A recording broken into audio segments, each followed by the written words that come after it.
บ่แม่นดึงอ่ะโดย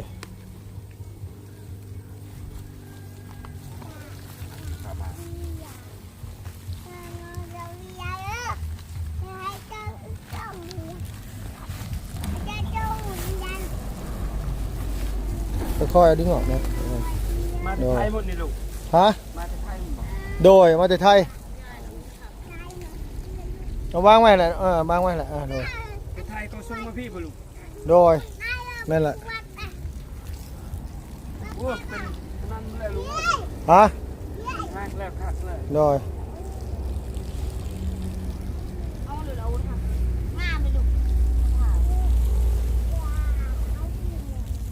มะพร้าวน้ำหอมมะพร้าวเตี้ยต้นเตี้ยเพียงแอวนี่ก็ได้กินหมากละ3 ปีใส่ปุ๋ยบ่ลูกว่าเขาใส่ปุ๋ยนี่เด้ใส่นี่เด้ขี้เหงื่อขี้ตองหบไม่ก็ได้ดอกโดย3 ปีปีที่4ได้กินเลยแม่นั่นลีลูกโดย3 ปี3 ปีก็ได้อยู่เวียดนี่มีเลยเวียดโดยนึกว่าสาวก็มีมาขุดบ่อปลานะมันนี่ป้านึกว่าแล้วนี่ได้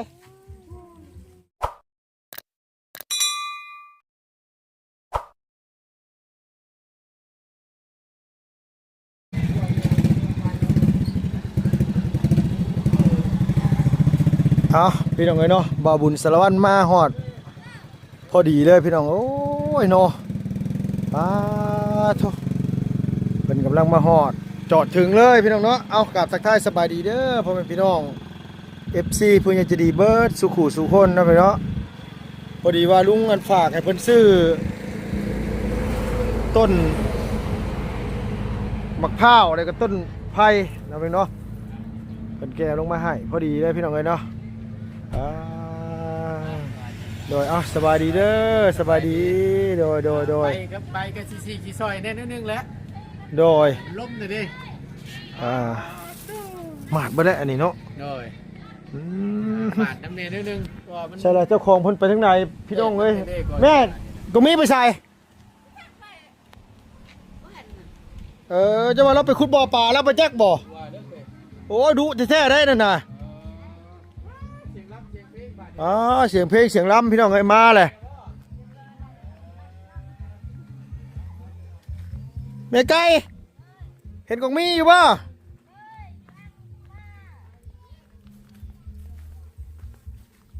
ป้าแม่ไก่กับลูกเพิ่นมาฮดพักเสืออยู่ขึ้นเฮือนป้าเฮือนลุงกับบ่ได้ไปม่วนบ่ได้ไปกินน้ำชาน้ำกระเจ้าบ่แม่ไก่เอาน้ำขึ้นไหลตลอดอันนี้เป็นได้ไหนขึ้นมาไหลสิสลัดมันลายลุงฮะสลัดมันลายมันขึ้นลายบ่ใส่แม่นเม็ดบ่นี่นะแม่นด้วยบ่ไม่ไกลนี่นะโอ้ลายใช่ไหมลายกันลายหรอกเอาสบายดีเด้อไม่ไกลเด้อโดยเพิ่นมาเผาหนองปลาเพิ่นเสยอยู่เพิ่นบ่ได้เห็นบ่ว่าอันนี้ปุ้ยเป็นแต่มาเฝ้าอยู่ดอกพี่น้องไอ้ป่าแล้วมีแต่ตัวงามๆโดยสบายดีตาขึ้นเฮือพี่เฮือน้องก็บ่ได้สนใจบ่นี่นะอย่าบอกนะว่ามาขุดบ่อปลาบ่ได้ขุดบ่กำลังเฮ็ดหยังอยู่น้องน่ะมันเน่าบ่โอ้โดยไปเพิ่นเอาต้นไม้มาน่ะไปขึ้นไปทางเฮือนบ่บุญสารวัตรแล้วเอาต้นไม้มาอันว่าให้อันว่าพอดีว่าฝากซื้อน้ำมาบุญสารวัตรพี่น้องเอ้ยเพิ่นเอาต้นไม้อันมาฝากอันทางอันว่าลุงนี่แหละบ่ได้มาฝากหรอกเพิ่นแก่มาให้โอ้ยเนาะเอาพี่น้องเอ้ยเนาะกราบทักทายสบายดีเด้อพ่อแม่พี่น้องเบิดสุขุสุคนระหว่างในและก็ต่างประเทศพี่น้องที่เข้ามารับมาชมช่องลุงเฮิมชาแนลคือเก่าคือเดิมโดยมาพบมาพ่อกันมื้อนี้ก็ช่วงบรรยากาศช่วงยามแรงๆพี่น้องเนาะเพิ่นกำลังอันว่าม่วนกันอยู่ทางพุ่นก็ได้ให้เพิ่นพรเสียงน้องแน่น้อยนึงเนาะนึกว่าไปขุดบ่อปลานะฮะโดย ฮอดกัน โธ่โอ้ยเสียงเพลงไหมพอใกล้ขึ้นไปนะขึ้นไปอันว่านั่นไงเดี๋ยวเอาเบิ่งมาเดี๋ยวให้ นักได้พี่น้องเอ้ยนักได้ฮะสายนักเด้อผ้ายางพี่น้องเอ้ยผ้ายางดำเห็ดบ่อปลาโอ้ถึกใจได้ยิ้มเปเปื่อยพุ่นน่ะเอาแม่นั่งเอาแม่ต้นมะพร้าว ตัวนี้กองนี้เลย โดยสบายดีโอ้ถือกล้องเพิ่นนั่งโดยเบิ่งในแม่หมูนี่ ไปหมาไปได้ลุงเฮิมเอ้ย โดยใบหมาดก็มีแต่ว่าไปวางไว้ห่มมาแล้วโดยได้ยีดอกได้ น้ำพอเรา โดยเอาไหมจับไหมพ่อไก่สั่งมา10 ต้นพี่น้องเอ้ยแต่บ่รู้ว่ามันสิติดจักต้นบ่นี่ ได้อยู่รอบ โดย ผลมันง่ายอยู่ดอก โดยขอบมุกขอบใจบ่บุญในลายอันว่าแม่เอาเงินมาจ่ายบ่บุญแม่ค่าผ้ายางดำเอามาล้านหนึงค่ะเนาะมันต้นมะพร้าว20 ต้น ใหญ่เพิ่นได้ซ้ำกินลุงเลย ตัววัวได้เจ้าของเพิ่นสิกิน ปลูกอยู่มันคักงามลุง ฮะมาเอารถอันเบาประตูน้องช่วยกันแน่หาคือหาแห้งแน่บาดนี่ฮะปอรถบ่เห็นบ่รถปีนลงทางอันลงเฮือนโรงเรียนเมื่อกี้นี่โดย ว่ายังถามอยู่รถเป็นว่าใช่น่ะ รถเป็นเชียวให้ดีเอาผู้หนึงจับอยู่เทิงผู้หนึงโจมข้างก้น2 คนมาพอกายโจมยุกโดยเอายุกเด้อเฮาบิดเด้อบิดโกบมันเด้อยุกไปเลยยุกมาก่อนยุกมาพอวางโอเคปงจับทางหน้าบาดนี่โดยนั่นแหละที่ตรงนี้แล้ว หลายเด้อใจ ต้นมะพร้าว20 ต้นพี่น้องเอ้ยกอหน่อไม้บงหวาน10 ต้น 10 ต้นเนาะขอบมุกขอบใจหลายๆบาบุญได้ที่แกมาให้ก็ได้ โอ้ยสุดยอดเลย เพิ่นนี่เอาสบายดีเด้อพี่น้องเด้อสบายดีโดย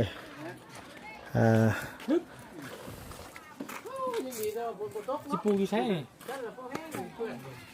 เท่าไรอันมานี่บันมาอันค่าผายางดำ ล้านซับ ล้าน3โอ้เอาลุงอันว่าอันยืมเงินเราเมื่อกี้นี่อันน้องอันว่านับอันได้3 ร้อยป่ะเนาะ เบิดคักเบิดแน่เลยเบิดคือกันลุงก็ได้เงินก็ได้จะได้ยืมเงินสาวก็มีใช้เดี๋ยวนี้นะมันเบิดเด้ ใครมียืมเนาะไม่ไงยืมมีเด้อจังหน่อยเด้อ90 ค่ารถค่าล่างเท่าไรค่ารถค่าล่างน่ะ พลังผมเป็นยัง ว่าคุยกันหลังไม้เนาะ กำลังไม่อย่างดอกเนาะขึ้นมาอยู่ได้ ล้าน3ฮะอันนี้น่ะไปเอาน้ำไปฮดได้น้องเอาลงไปพึ่งล่างแล้วลงไปพุ่นได้ก่อไฟผู้โดยโอ้ยยังมีคืนบ่ ไปเหี่ยวเนี่ยนึง นะคืนได้ข่อยเอาอีเด้โดยยืมเพิ่นมาล้านหนึงขึ้นเพิ่นไป300,000เดือนยืม700,000ได้น้องเด้ออ้าวโดยโอเคเด้อเสด็จบ่บุญเด้อโดยขอบคุณขอบใจหลายๆเด้อบ่บุญบ่ตูนเด้อโดยกินข้าวกินน้ำก่อนเด้ไปกินข้าวก่อนมาฮอดใหม่ๆไปกินข้าวโดยกินข้าวแน่มื้อแน่นั่นน่ะแน่บ่ได้บอกให้ลูกให้หลานปิดก่อนเสียงเพลงเสียงดำโดยจะขึ้นไปปลุกคอตอแคน โดยอยู่พุ่นแหละอยู่เทิงนั่นแหละลูกหลานอยู่เทิงโดยเดี๋ยวค่อยไปเดินมาเบิ่งต้นไม้เพิ่นก่อนโดยผู้ไปป้าไปกกไผ่ผู้กกไผ่พุ่น นี่เลย โดยนั่นแหละกกไผ่นี่แหละลงไปไว้พุ่นเลยโดยโอ้ยลุงก็สั่งมาให้บ่บุญสารวัตรแกมาให้พี่น้องเอ้ยหน่อไม้นี่แหละพอใกล้ข่อยว่าสามารถกินแบบมันลวกแล้วกินได้เลยน่ะ ตัวน้อยๆนี่บ่ลุง บ่อันนี้คือเพิ่นตอนกิ้งมาซื้อๆนี่นะจักมันสิยังมาทุกต้นอยู่บ่ข่อยว่านี่ ต้นเท่าไหร่นี่ ต้นละ150,000 โอ้ ต้นละ150,000 น้ำไม้นี่ แม่น โอ้ มะพร้าวน่ะต้นละ100,000 สักล้านนึง 2 ล้านปลาย3 ล้านพุ่นละ2 ล้าน6ตัวนี้นะ โดยไว้ห่มนี่แหละไว้ห่มนี่แหละเดี๋ยวอันว่าแกะออกดูพ่อไก่แกะถุงนู้แกะถุงนู้โอ้ต้นไผ่ตัวนี้มันคือสิตายใช่ปะเดี๋ย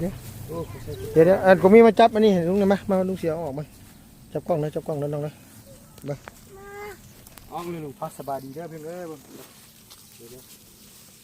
ไปอันมาตะกี้ โอ้ยขอตน ออกมาเลยลุงเนาะ โดยออกมาเลย นั่นคือกรึบของเรา ขอตนยังมันมาบุดเบอร์ยังวะ เอาพวกไก่โดย ไม่แซ่โอ้ เส้นห้านี่นะ ตัวนึงลุง โดย ยามได้กินมึกมันลุง โดย ปลูกแถวน้ำดินแถว บ่แถวโอ้ยมันคือแค่ หอมนะว่าอักเลย อันมาเอาน้ มันตายอีกมั้ง มันเหี่ยวอะไรกันลุงสร้างเอานี่บ่ลุง ำโดยช่างเอาใช้อันว่า แม่อยู่เนาะ เอาน้ำมาอยู่ไม่ไกลถึงบ่น้ำบ่ถึงครับผม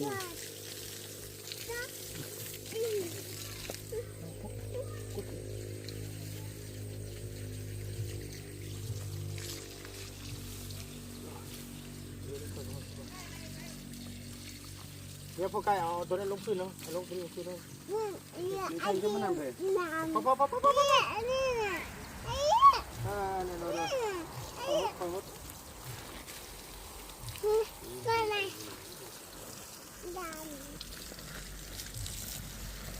โอ้ยันเบอร์หนึ่งยันหน่อยเลยนี่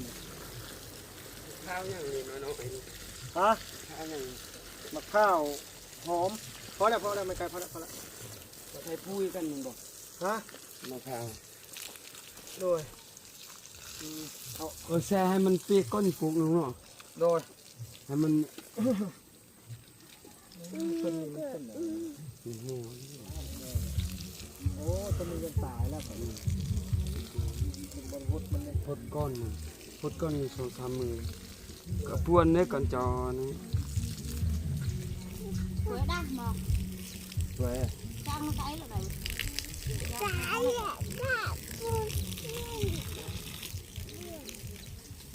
เอามาพี่เนี่ยไม่ไกลมาพุทธอีกนิดนึง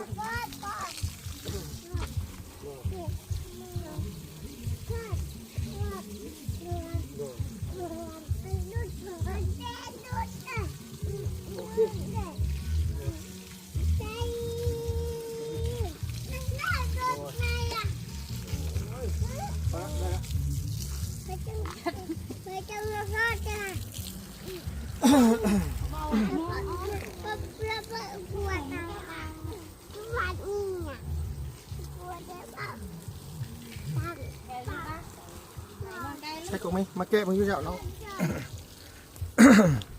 แกะออกจากถุงรถแกะออกจากถุงเนี่ยเอาน้ำหดใส่บอแม่นดึงอ่ะโดย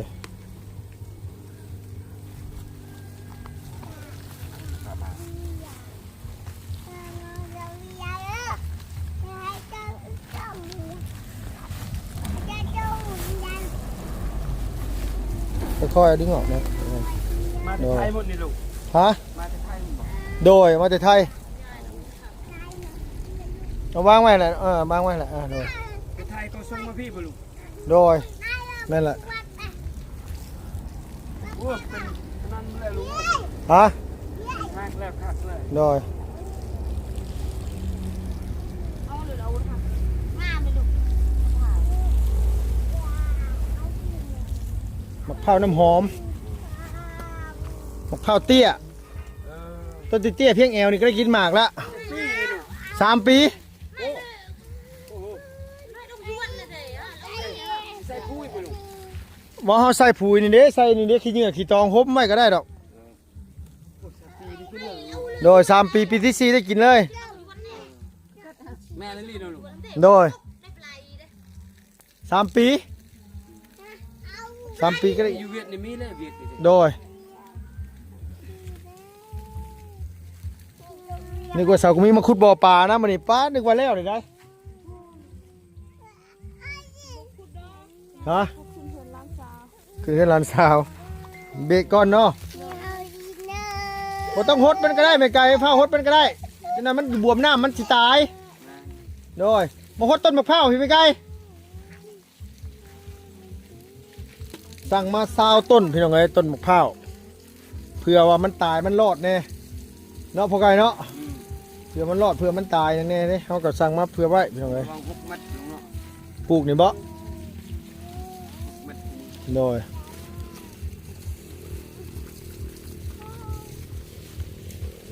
มะพร้าวนี่มันมักน้ำเลยมะพร้าวนี่ แซ่บกินลงเนาะ ฮะโอ้แซ่บ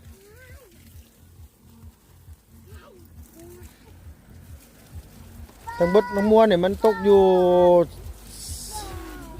4 ล้านกว่าโดยทั้งผ่ายางหั้นนะ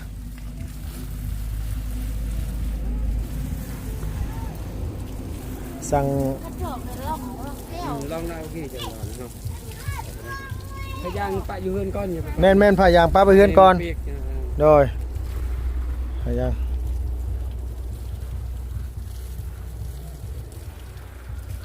ต้นไผ่นี่สงสัยเป็นสิเป็นเบอร์ 1บ่แม่นเบอร์ 1กับเบอร์ 2น้องเอ้ยถ้าเบอร์ 9มันสิใหญ่กว่านี่นอมันแบบว่าอันนั้นมันสิใหญ่กว่านี่เลย จำแน่นอนมันนี่ ฮะ นอน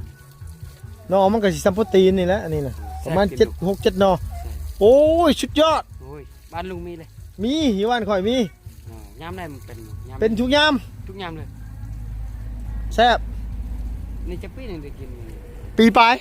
นี่ก็ปีไป ต้นหมกทั่วมันต้นหมกหุอันน้ำไม้ปีปลาย เออ ปีกว่าก็ได้กินละ 6,500,000ลูก ต้นแม่นต้นละ150,000 โอ้ ต้นละ150,000ก็ได้ยินมาบุญสารวัตรเว้านุ่งจำบ่ได้แต่ว่าต้นละ150,000เท่านั้นแต่ว่าทางบัตรมัวเนี่ยมันตกอยู่3 ล้านกว่าเด้3 ล้านปลายถือว่าโอเคแหละสมใจชาวก็มีอยากปลูกอยู่ดอกโอ้ยไม่ไกลอย่าพาหดน้ำมันหลายเดี๋ยวน้ำมันสิลงกันว่าบ่อปลาเดี๋ยวมันสิขุดยากมันสิเหนียว แม่น ให้มันแห้งก่อนให้มันแห้งเนี่ยขุดง่ายได้พอไกลว่านี่นะ อืม ถากไป นี่อะไรบ้า เสียวปลาสิเลี้ยงปลายังน้องจะสิเลี้ยงปลายังนะปลานินกับปลาเค็งเอาแต่บัดนี้เจ้าอันว่าสิเตรียมปลูกต้นมะพร้าวนี่เจ้าสิปลูกแบบไหนเจ้าสิปลูกเป็นแถวบ่หรือว่าปลูกแบบใดปลูกเป็นแถวเอาต้นหน่อไม้น่ะคอยฮู้แล้วลงตามคลองกันนั่นลงตามคลองน้ำไหลที่ว่าเจ้าปล่อยออกจากบ่อปลาเจ้าฮะ แม่นแหละมันเย็นลง แม่นลงไปพูดเลยต้นหน่อไม้ฮะปลูกเป็นแถวลงไปเลยเฮาต้องวางแผนให้ดีนะคันอย่าให้สวนงามคันวางแผนบ่ดีแล้วสวนบ่ออกมามันบ่งาม อืม เวลามันเป็นรูปประทับแล้วนะย่างเข้าสวนนี่ชอบไปอยากออก มันแบบว่ามันม้วนไปเรื่อยๆนะเบื้องต้นไม้ต้นตอกบนต้นมะพร้าวมะนี่ไปแล้วดูแลโอ้ดูแลดีๆก็โอ้พี่น้องเอ้ยเนาะยันแต่ใบสีกับยันไอ้ไก่ยันแต่อันอาเลียนี่แหละลงมาคลองน้ำหันระวังกันแล้วกัน ลูกหลานฮะขุดบ่อน้ำสิขุดเม็ดปลายเด็กน้อยมาเล่นหันเด็กน้อยมันไม่ได้สนอย่างนั้นมันเห็นปลามันโดดใช่ไหมจุ้มหันก็โอ้ยพอแห้งแล้ว ปลูกหน่อไม้นี่ประมาณ3 เมตรก่อน น้ำไม้ประมาณ4 เมตร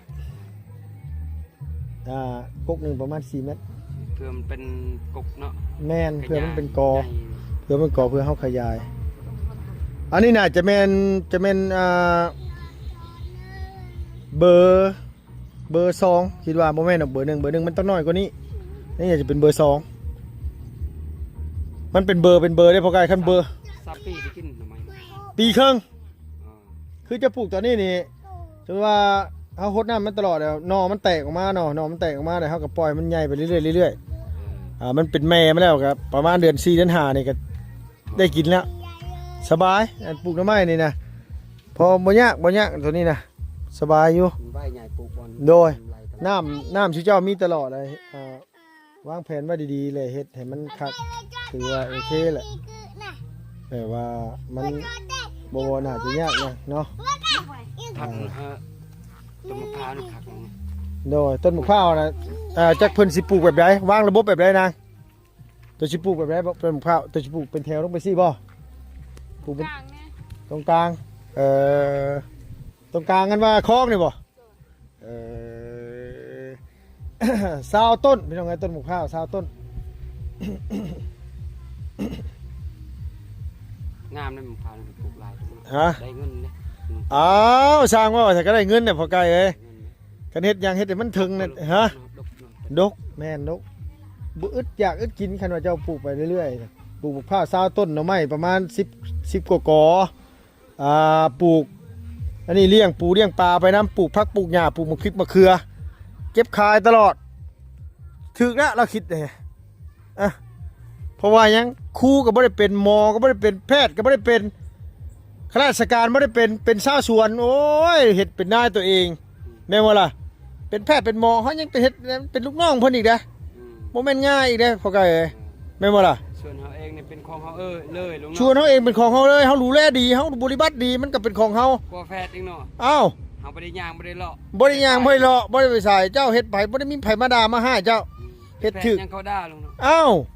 แท้ได้พ่อไก่เอ้ยจะอยากปลูกหยังจะปลูกไว้รถอันนี้คือแบบว่าคือสองมีเราคิดเห็นแบบเราเห็นนั่นเห็นนี่นี่คือแบบว่าเราวางแผนถึกแล้วคือแบบว่ามื้อหน้าหาฮกไปชุดว่ามีทุนมีฮ้อนแม่นบ่ชุดว่าสวนเฮางามนี่มีหลายๆอย่างเฮ็ดสวนอาหารเฮ็ดหม่องกินดื่มเฮ็ดหม่องอันนี้น่ะให้ทางเขาย่างลงมามีต้นมะพร้าว2แถวลงมาเลยตามทางลงมาเลยลงมาพ่อวอปลาเฮ็ดสะพานข้ามบาดนี้ย่างเขาตูบนั่นตูบนี่โอ้ยพ่อไก่เอ้ย ม่วนเนาะ เอาซ้ำสิเอา เมืองเอ้ยกองมี อ้าว โอ้ย อ๋อให้มันก้อนวะเนาะ เอาแต่ว่าคนเฮามันต้องคนหวังให้ไกลไปให้ถึงนี่ไล่ได้พ่อไก่เอ้ยแม่นบ่ล่ะเฮาบ่ได้ทิ่มเฮ็ดปะเลยค่ะชุดว่าคือเป็นครูเป็นหยังซี่น่ะเฮาเฮ็ดแน่บ่เฮ็ดแน่แบบนั้นน่ะโอกาสแบบว่ามันสิทิ่มสิปะมันน่ะหลายแต่เราบ่อยู่ตลอดเด้คิดว่าสิปะสิทิ่มมันโยก็มีถามอีหลีสู้เต็มที่เลยบ่เนาะโดยยันว่าเฮ็ดแต่ตอนนี้สิรถมื้อหน้าฮกบ่รถโอ้ยบ่ไหวแล้วเมื่อยแล้วว่ะทิ่มเลยเรียบร้อยนะพ่อไก่เนาะให้พ่อไก่สานต่อก็ได้คันว่าทิ่มก็ได้ โดยเอามาพี่น้องมาขอบคุญขอบคุณทั้งอ้ายใหญ่จะดีแล้วเนาะเพิ่นมองเห็นพี่น้องไอ้เพิ่นอยากให้เฮ็ดนั่นเฮ็ดนี่เนาะแล้วก็อยากให้ลุงสั่งมาให้น้องให้นุ่งเพิ่นปลูกไผ่ปลูกอันนี้แนวอยู่แนวกินใช่นั่งตรงนี้แหละนั่งตรงนี้แหละนั่นแหละโดย ฟ้าผม เอาได้เหรอ ขอบคุณทาอันนั้นมันเป็นไอ้เนี่ยขอบคุณทางลุงเจดีเพันเดอร์ที่สดซอยลูกหลานมาหลายซอยให้ปลูกนี่ปลูกนั่นให้ได้ให้นั่น ให้ได้อยู่ได้กิน โดยให้ได้อยู่ได้กินต้องขอบคุณลุงเราหลายๆขอให้เราอยู่ดีมีแห้งความเจ็บจะได้ของไข่ยังมีขอสุขภาพมีแห้งใส่มาใช้ให้ขนักคนแพงอายุมันขวัญยืนเหตุการงานยังก็ให้เจริญรุ่งเรืองขอให้ร่ำรวยขออยู่ดีมีแห้งเด้ออย่าเจ็บอย่าจนขอให้สุขภาพแข็งแรง เด้อโหยน้าเพ่นเนาะใช้ขออนุญาตอันมาถ่ายคลิปเนี่ยเนาะยุกโป้อยู่โอ้เห็นแต่หมวกว่าบ่เห็นคนเลยเอาออกได้เลยหมวกนะโดยเอาโอเคเนาะแต่ในลุงก็ต้องกราบขอบคุณในหลายเด้อเด้อที่ไว้วางใจให้น้องให้นุ่งมาเป็นสะพานบุญให้ซื้อต้นไม้ต้นตอกมาให้ทั้งสาวเพิ่นก็ขอให้อ้ายอยู่ดีมีแห้งขอให้ร่ำให้รวยอย่าเจ็บอย่าจนสุขภาพพันไม้แข็งแรงเจ็บหลังเจ็บแอวก็ขอให้มันหายวันหายคืนให้ขอให้ดีให้เศร้าขอให้สุขภาพดียิ่งขึ้นไปเนาะ FC เพิ่นอยากจะดีวัดสุขุสุคนสำหรับคลิปนี้ลุงกับผมมีหยังหลายพี่น้องขอตัวเลยเด้อพี่น้องเด้อเอาสาวบ๊ายบายเด้อน้องเด้อสบายดีแล้วแหละเด้อโดยไปแล้วเด้อพี่น้องเด้อบ๊ายบายสบายดีเด้อพี่น้องเด้อไปแล้วพี่น้องเอ้ยฮะหอยโดยเอาไว้ปลูกเนาะนี่แหละน้องเอ้ยเอาไว้นี่ดูแลเอาเองนะกูมีไอ้บาดนี่นะปลูกมะพร้าวปลูกเป็นอยู่แล้ววะเป็นอยู่เนาะแต่ว่าคือเพิ่นเอาลงดินเอารอนคือเฮาเอาหญ้าเอาตองสิไปใส่แล้วเฮาเอาดินถมแล้วเฮาก็ปลูกไว้เท่าเดียวก็ใหญ่ดอกคันว่าดูแลดีเนาะไปแล้วพี่น้องเอ้ยบ๊ายบายสบายดีเด้อพี่น้องเด้อ